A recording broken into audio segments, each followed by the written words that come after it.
ठाण्यात डेंग्यू मलेरियाचे रुग्ण वाढत असतानाच महापालिकेने पर्यावरणपूरक गणेशोत्सवाच्या नावाखाली उभारलेले कृत्रिम तलाव आणि लोखंडी कंटेनर आता डासांच्या पैदाशीचे नवे केंद्र ठरत असल्याची भीती व्यक्त होत आहे।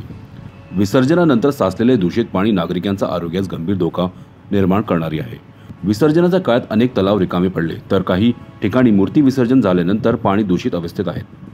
काही कंटेनरमध्ये तर या साचलेल्या पाण्यात डासांची पैदास सुरू होण्याची गंभीर धोका निर्माण झाली आहे। आधीच ठाण्यात डेंग्यू व मलेरियाचे शेकडो नागरिक त्रस्त असताना महापालिकेच्या या पर्यावरणपूरक प्रयोगामुळे साथरोग फैलवण्याची भीती व्यक्त करण्यात येत आहे। विसर्जनानंतर तलाव व कंटेनर त्वरित रिकामे करून निर्जंतुकीकरण केले गेले नाही तर पर्यावरणपूरक या नावाखाली हा प्रयोग ठाणेकरांच्या आरोग्यासाठी घातक ठरेल। नागरिकांच्या कररूपी पैशातून उभारलेली ही सुविधा प्रत्यक्षात जास्तीचे आजार ओढावून घेण्याचे कारण ठरते, हे दुर्दैवी असल्याचे मतही व्यक्त केले जात आहे।